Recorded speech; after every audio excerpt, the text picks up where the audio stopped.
Durante casi un siglo, la tratamos como si no fuera nada. Un guijarro helado en el borde del sistema solar, demasiado pequeño para importar, demasiado lejano para visitar. En 2006, celebramos una votación y la borramos por completo de los mapas. El único mundo de la historia que fue descubierto, clasificado y luego oficialmente eliminado mediante una votación. Entonces el James Webb apuntó sus instrumentos hacia él. Lo que regresó cambió la pregunta, porque lo que encontró es un mundo que sangra, derramándose lentamente hacia el espacio desde hace 4.000 millones de años. En silencio, una luna cercana recogiendo las pruebas. Y en algún lugar bajo el hielo, algo que ya sabemos que está ahí y que no puede salir. Con cada nueva observación que hace Webb, Plutón se vuelve aún más extraño.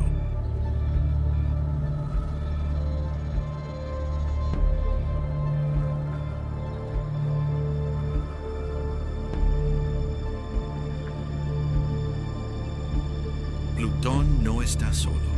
El cinturón de Kuiper alberga cientos de miles de objetos de más de 100 kilómetros de diámetro. La nube de Oort se extiende con 1 billón de cuerpos del tamaño de cometas hasta una cuarta parte del camino hacia la estrella más cercana. Si Plutón desterrado, funcionando únicamente con la lenta energía de átomos que se desintegran, está derramando su atmósfera sobre su luna en un ciclo de 248 años y posiblemente manteniendo un océano en estado líquido en la oscuridad, entonces es probable que otros también lo estén haciendo. Webb puede ver los más brillantes, el resto permanece invisible. Billones de mundos sangrando en silencio sin que nadie los observe. Llamábamos vacío a esta región. Nos equivocábamos sobre lo que significa un vacío. El dragón que Clyde Tombaugh encontró en Arizona el 18 de febrero de 1930 no era una anomalía.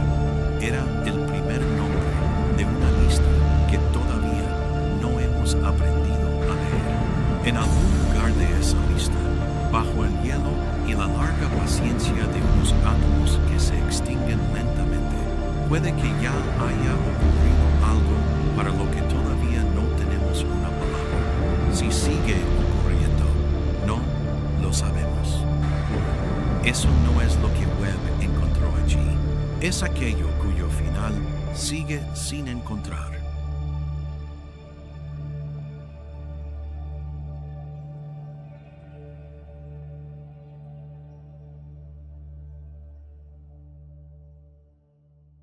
Los mapas antiguos tenían un problema muy honesto. Cuando los cartógrafos llegaban al límite de lo que alguien había explorado de verdad, escribían 3 palabras en el espacio vacío. Hic sunt dracones. Aquí hay dragones. No tenían nada, ni datos, ni instrumentos, solo el silencio de una distancia inexplorada. Clyde Tombaugh encontró al primer dragón. Tenía 24 años, sin título universitario. Era hijo de un agricultor de Kansas que había pulido con sus propias manos los espejos de su telescopio en los campos, porque no podía permitirse comprarlos. Cuando el Observatorio Lowell lo contrató en 1929, lo sentaron frente a un comparador de parpadeo, una máquina que alternaba entre 2 fotografías de la misma región del cielo, tomadas con varios días de diferencia. Las estrellas no se mueven, los planetas sí. Noche tras noche, Tombaugh observó pares de placas fotográficas, buscando un único punto que hubiera cambiado de posición. El 18 de febrero de 1930, encontró uno. Un muchacho de una granja de Kansas grabó su nombre en el cielo.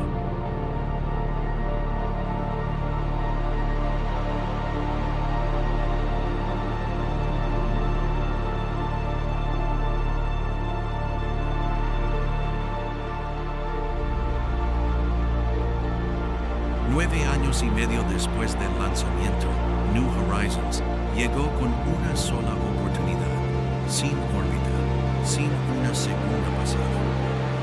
Sin órbita, todo lo que no captara durante aproximadamente 10 minutos de máxima aproximación se perdería para siempre. Viajaba a 48.000 kilómetros por hora, después de haber recorrido más de 6.000 millones de kilómetros. Lo que fotografió no era un desierto estéril. Había un corazón, una enorme cuenca pálida de 1.600 kilómetros de ancho, tan blanca como la nieve recién caída, destacándose sobre el oscuro terreno que la rodeaba. Montañas de 3.500 metros se alzaban desde la superficie, formadas por hielo de agua tan frío que poseía las propiedades estructurales del granito. A través del lóbulo izquierdo, el hielo de nitrógeno fluía lentamente, formando patrones celulares, renovando la superficie de manera constante. Esa superficie casi no tiene cráteres de impacto. Puede tener menos de 10 millones de años, envolviéndolo todo, una fina atmósfera de nitrógeno, estratificada en brumas orgánicas, azul sobre el fondo negro del espacio. Plutón no era un cadáver congelado, parecía estar vivo.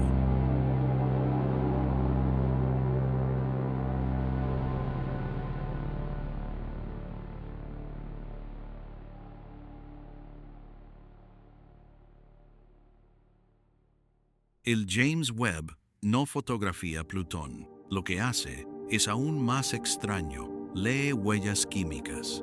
Cada molécula refleja y emite luz con un patrón espectral específico. Basta con apuntar a un diminuto punto de luz solar reflejada para saber de qué está hecho.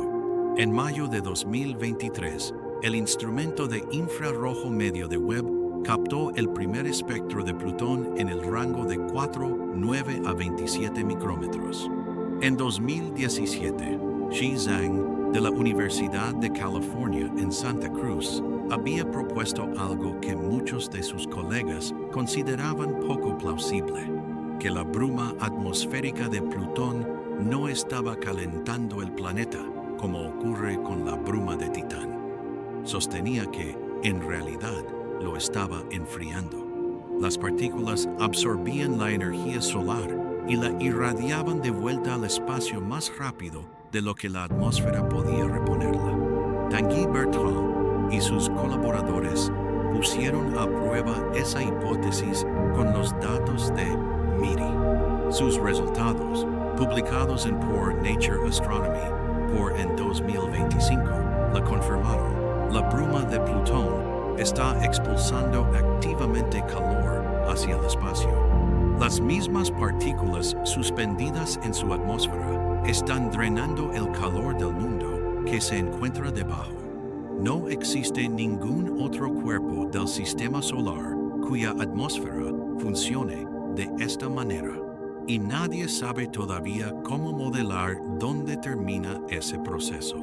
Lo primero que Webb confirmó fue esto: Plutón lleva miles de millones de años enfriándose lentamente hasta morir.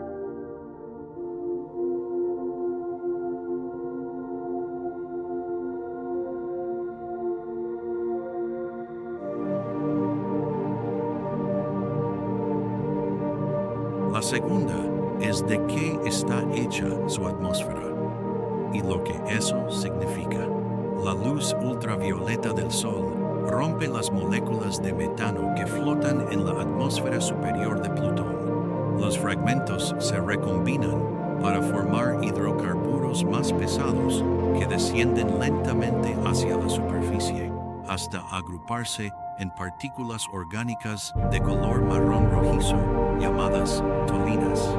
Webb ha logrado determinar con detalle la composición química de esas tolinas como ningún instrumento anterior había podido hacerlo. Las tolinas no son polvo inerte. Pertenecen a la misma clase de moléculas que los científicos creen que contribuyeron a la química prebiótica de la Tierra. En experimentos de laboratorio que recrean las condiciones de Plutón, estas mezclas de hielo han producido nucleobases, incluida la guanina, una de las 4 letras moleculares del ADN. Nada de esto significa que haya vida en Plutón.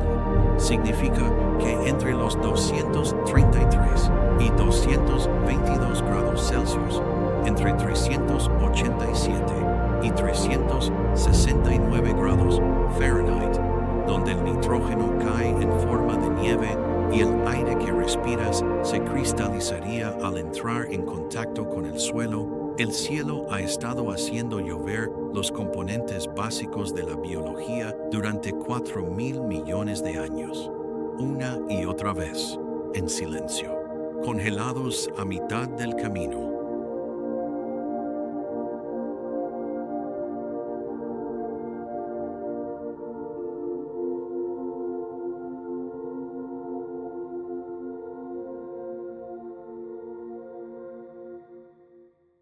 Con todo eso, la bruma que enfría el planeta, la química orgánica que cae del cielo, la lenta pérdida de calor Webb confirmó una cosa más, algo que se sospechaba desde hacía años, pero que nunca se había observado directamente.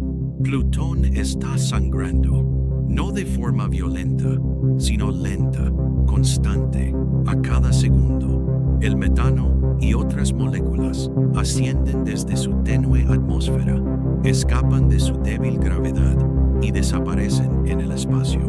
Los científicos sabían que esto estaba ocurriendo. Lo que ningún instrumento había logrado mostrar era a dónde iba todo ese material.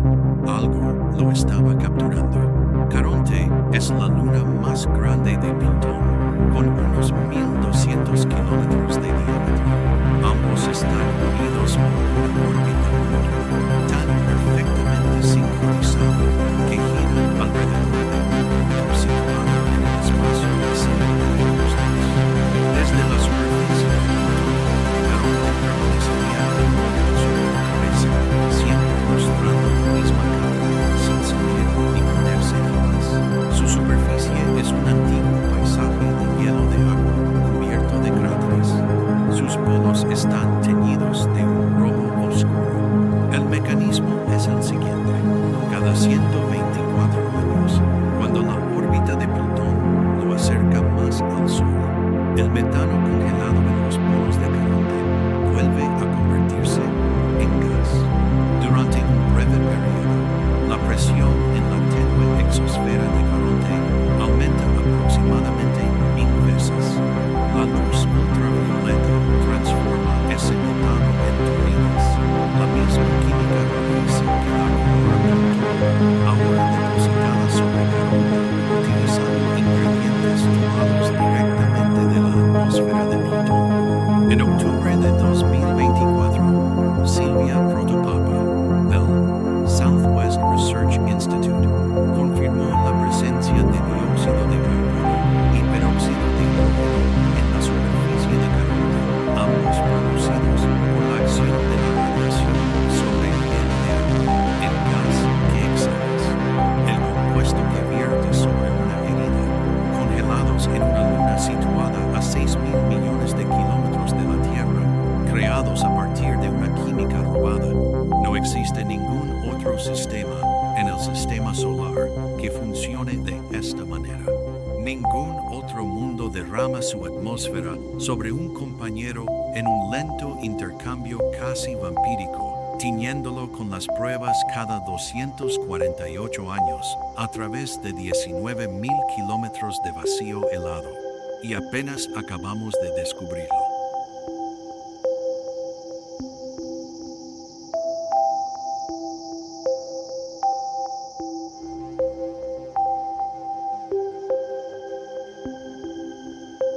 Si pudieras estar de pie sobre la superficie de Plutón, el Sol sería un punto de luz, no un disco, más brillante que cualquier estrella, pero más pequeño que la cabeza de un alfiler sostenido con el brazo extendido. No sentirías ningún calor proveniente de él. El cielo tendría un tono gris azulado permanente, que no sería ni de día ni de noche. El suelo bajo tus pies resonaría como el acero al golpearlo. A esas temperaturas, el hielo de agua tiene la dureza del granito. Hacia el este, en Tartarus Dorsa, el terreno está cubierto de cuchillas. Filas de agujas de hielo de metano de unos 300 metros de altura, la altura aproximada de la Torre Eiffel, separadas entre sí por unos 7 kilómetros y extendiéndose en crestas casi paralelas a lo largo del 60% del cinturón ecuatorial. En la Tierra, formaciones similares crecen en desiertos de gran altitud y rara vez superan los 3 metros. Las de Plutón son 100 veces más altas. Sobre tu cabeza, Caronte nunca se movería. Dos mundos intercambiando átomos a través de 19.000 kilómetros, en un silencio que ha durado más tiempo del que lleva existiendo la vida compleja en la Tierra. Hacia el oeste, una región llamada Cthulhu Regio oscurece el terreno ecuatorial hasta dejarlo casi negro.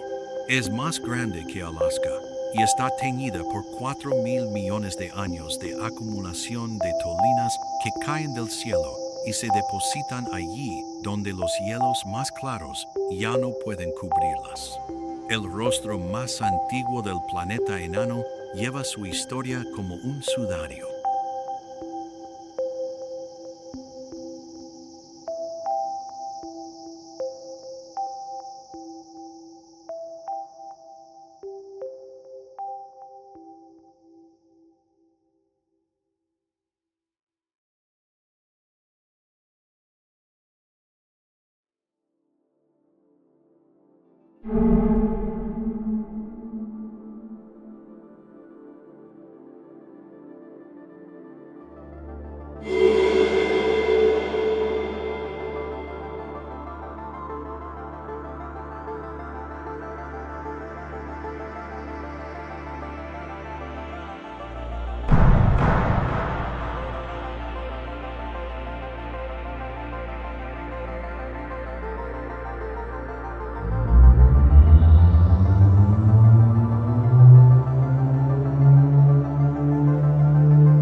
Mira la evidencia.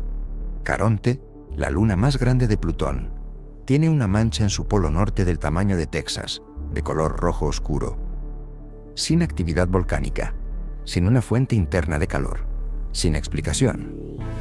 Simplemente apareció, cubriendo un polo entero de un mundo que, según toda lógica, debería estar geológicamente muerto. El propio Plutón conserva una atmósfera que no debería ser capaz de retener.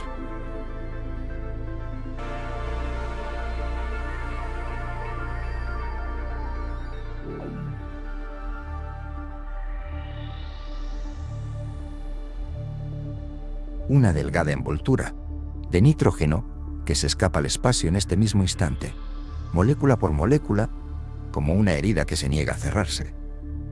Y en su ecuador se extiende un glaciar más grande que Texas y Oklahoma combinados, situado en una posición que desafía todos los modelos gravitacionales que hemos construido para este sistema. Este no es un planeta que se comporte con normalidad. Algo ocurrió aquí.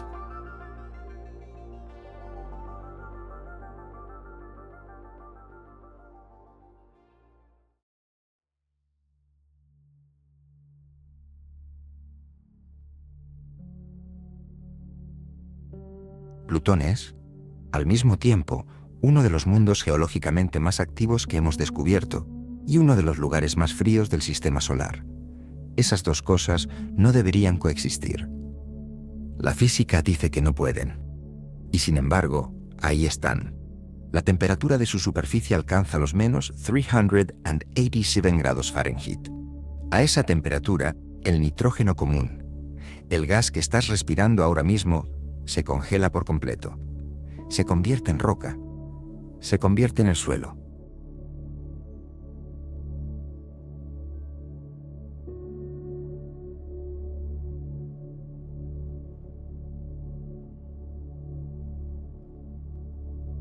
Todo el glaciar que ocupa el corazón de Plutón no está formado por hielo de agua.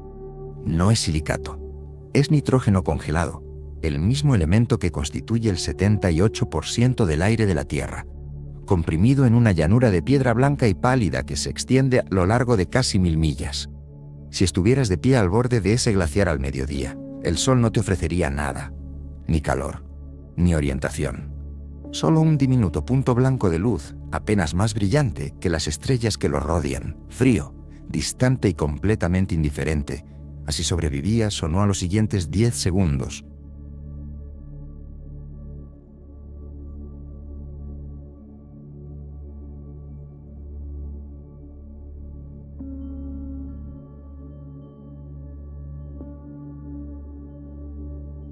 Tu aliento se dispersaría antes de que pudieras verlo. La presión atmosférica, 100.000 veces más tenue que la que estás respirando ahora mismo, arrastraría cada molécula que exhalaras hacia el exterior y lejos de ti en menos de un segundo. Desaparecida. Sin dejar rastro. Y, sin embargo, bajo esa superficie, según los datos obtenidos durante el sobrevuelo de New Horizons el 14 de julio de 2015, algo está generando calor. Un calor inexplicable. Un calor que no debería estar allí.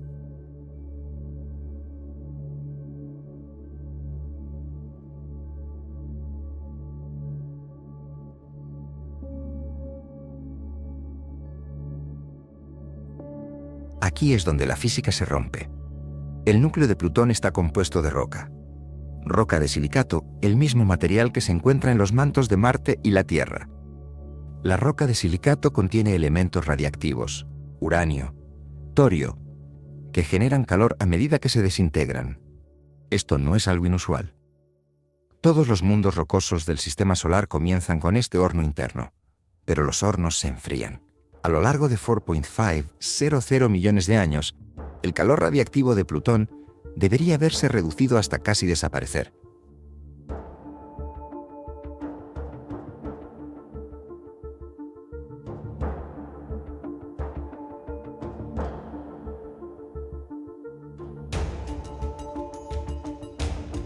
Ejecutamos los modelos. Los ejecutamos otra vez. Cada simulación llegó a la misma conclusión.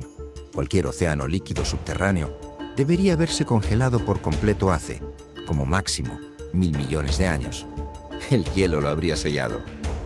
El mundo habría quedado en silencio. El modelo era limpio. La respuesta parecía definitiva. Entonces llegó New Horizons. El mapeo geológico de Sputnik Planitia, el glaciar de nitrógeno situado en el corazón de Plutón, reveló una superficie casi sin cráteres de impacto.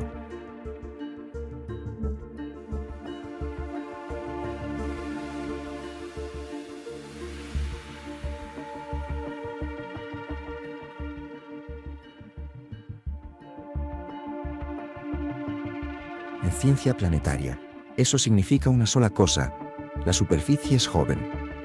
Está siendo renovada. Algo bajo ella está empujando a través del hielo, borrando el registro de cada impacto de asteroide y remodelando el terreno en tiempo real. El glaciar debería ser antiguo. No lo es. El calor debería haber desaparecido. No ha desaparecido. No tenemos una explicación confirmada. Tenemos 3 teorías en competencia. Ninguna encaja perfectamente con los datos.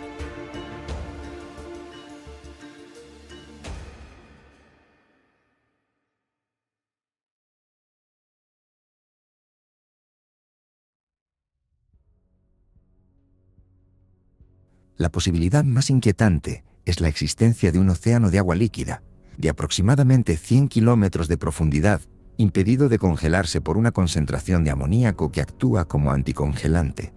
Un océano oculto en la oscuridad absoluta, bajo kilómetros de hielo de nitrógeno, en el borde mismo del sistema solar, en este preciso instante.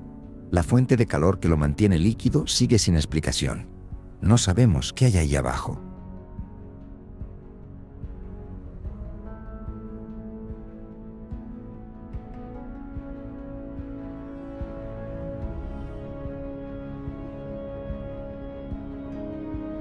En 1929, el observatorio Lowell en Flagstaff contrató a un joven granjero de 23 años, procedente de Kansas, para realizar un trabajo que nadie más quería. Su nombre era Clyde Tombaugh. No tenía un título universitario. Había construido sus propios telescopios utilizando piezas recuperadas de maquinaria agrícola y enviaba sus observaciones dibujadas a mano a astrónomos profesionales, que, para su sorpresa, le respondían. El observatorio le entregó un comparador de parpadeo, un dispositivo que alterna rápidamente entre dos placas fotográficas de la misma región del cielo, haciendo que cualquier objeto que se haya movido parezca saltar de un lado a otro, y le pidió que buscara el planeta X.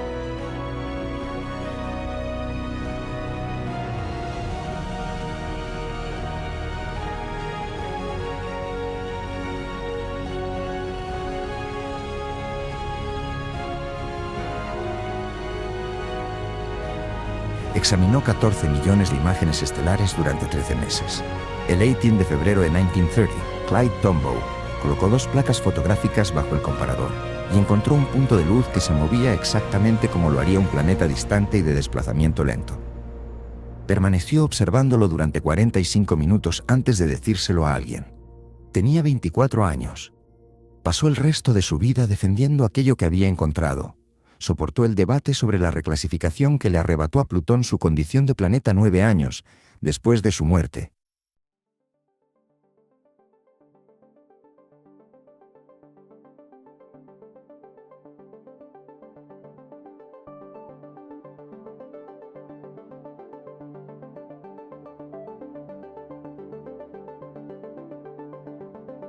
Soportó décadas escuchando que el mundo que había descubierto era insignificante, demasiado pequeño, demasiado lejano y demasiado frío para importar. Murió en 1997. La sonda espacial New Horizons fue lanzada en 2006. Antes de que la nave abandonara la Tierra, la NASA selló un pequeño contenedor con sus cenizas en el fuselaje.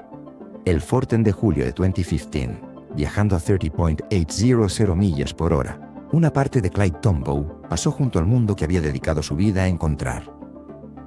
Él nunca llegó a verlo, pero una parte de él sí.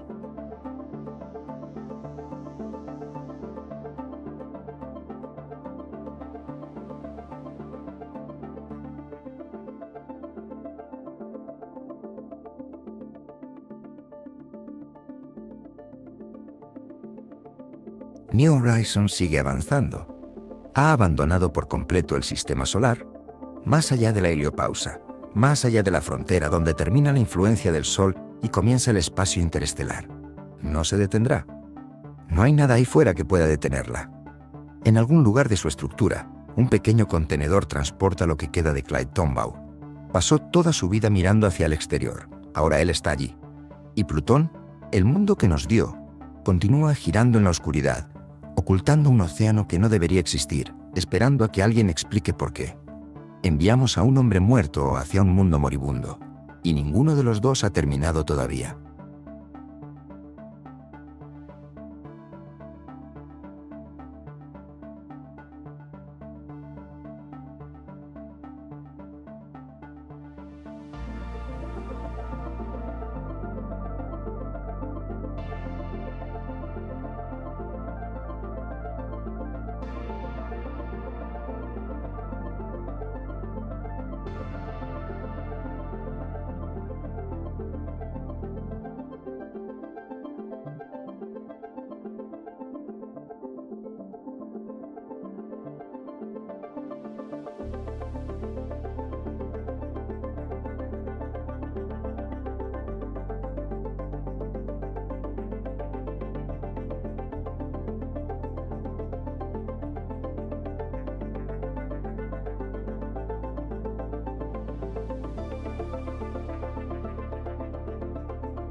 Cada luna del sistema solar orbita su planeta.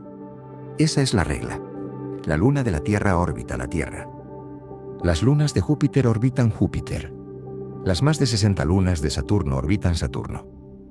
En todos los casos, el centro de gravedad, el punto invisible alrededor del cual gira todo lo demás, se encuentra dentro del cuerpo más grande.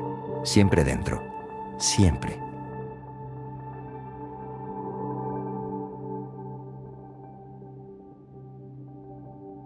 Así es como funciona la gravedad. Plutón no sigue esta regla. Plutón y su mayor compañero, Caronte, orbitan un punto en el espacio vacío, una ubicación sin superficie, sin masa y sin ningún objeto físico de ninguna clase, suspendida a 960 kilómetros sobre la corteza de Plutón, en un vacío que no contiene nada. Ambos mundos giran alrededor de él. Ninguno de los dos lo controla. El universo es una excepción para Plutón, y la excepción es peor de lo que imaginas.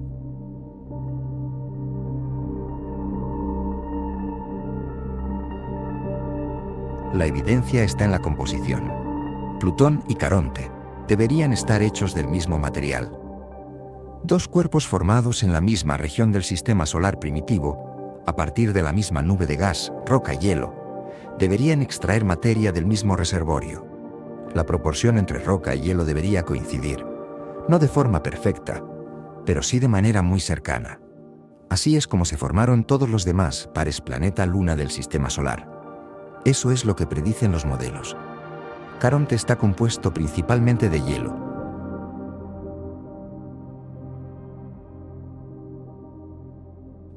Plutón está compuesto principalmente de roca. No coinciden. No pudieron haberse formado juntos. La única explicación que encaja con los datos es la existencia de un tercer cuerpo, un objeto aproximadamente del tamaño de Ceres, el asteroide más grande del sistema solar, que impactó contra Plutón a varios kilómetros por segundo hace aproximadamente 4.000 millones de años. El impacto atravesó las capas exteriores de Plutón, que estaban compuestas principalmente de hielo.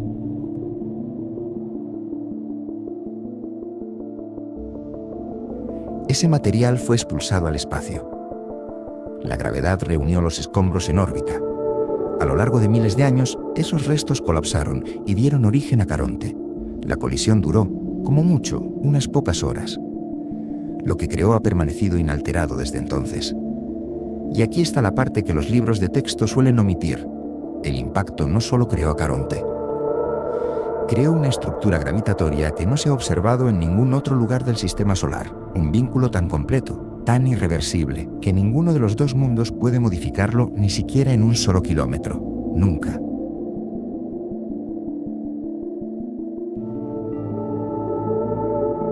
La colisión terminó. Terminó hace 4.000 millones de años.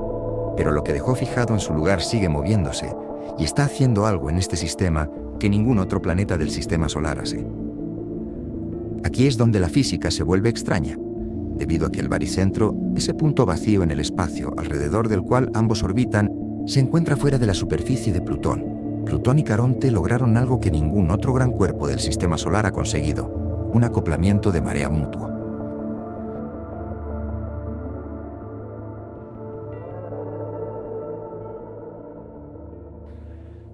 No el bloqueo unilateral de la Tierra y la Luna, donde solo la Luna mantiene siempre la misma cara orientada hacia la Tierra. Ambos mundos quedaron bloqueados simultáneamente. Plutón siempre muestra la misma cara a Caronte. Caronte siempre muestra la misma cara a Plutón. La distancia entre ellos, 19.640 kilómetros, no ha cambiado en miles de millones de años. Lo cambiará. El sistema ha alcanzado el estado final de la evolución de marea. No le queda nada por hacer excepto continuar. Pero el acoplamiento mutuo no significa inmovilidad. Significa que la atmósfera de Plutón está muriendo de una manera que no puede revertirse.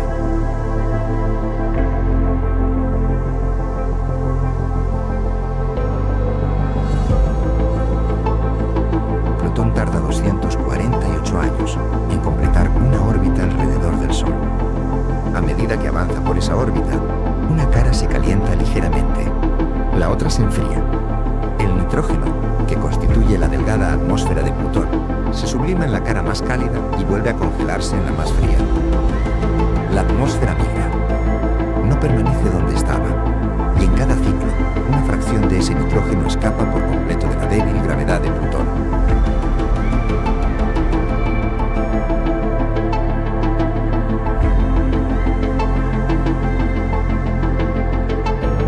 La misión New Horizons midió este fenómeno en 2015, una cola de plasma compuesta por iones de nitrógeno que se extendía detrás de Plutón como la cola de un cometa, prolongándose millones de kilómetros en el espacio.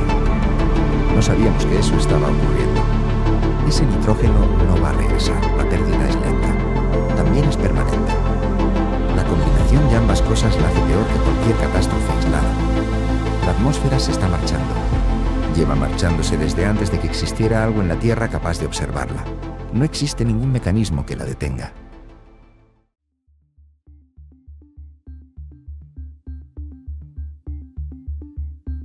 A la escala de órbitas de 248 años y pérdidas atmosféricas que se extienden durante cientos de millones de años, los momentos individuales dejan de tener significado. Excepto uno. Desde la superficie de Plutón, Caronte no sale por el horizonte. No se pone. No cruza el cielo. Permanece suspendido en un punto fijo, 7 veces más grande de lo que la Luna. Parece vista desde la Tierra, lo suficientemente cerca como para que sus rasgos superficiales sean visibles a simple vista. Y se queda allí. Ha permanecido allí durante 4.000 millones de años. Permanecerá allí hasta que la física de este sistema finalmente se deshaga. Si estuvieras de pie en un lado de Plutón, Caronte dominaría el cielo sobre ti, permanente y enorme, la cosa más constante del universo.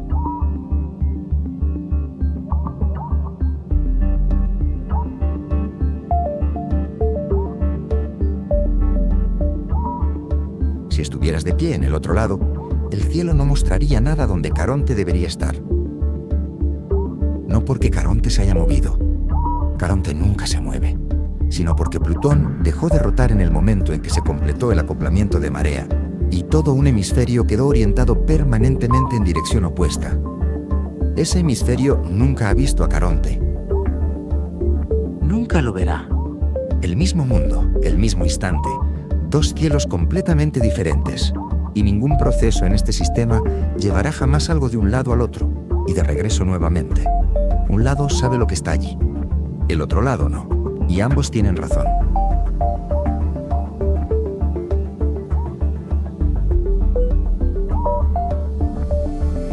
Plutón y Caronte no son un planeta y su luna. Son 2 supervivientes de la misma catástrofe, unidos para siempre por la fuerza de una colisión que ninguno de los dos eligió, orbitando un punto en el espacio vacío que no pertenece a ninguno de ellos, perdiendo lentamente su atmósfera en la oscuridad a un ritmo que, con el tiempo, los dejará a ambos desnudos y silenciosos. Ese punto no tiene nombre. Ha existido durante 4.000 millones de años. Sobrevivirá a ambos. El universo guarda sus propios registros.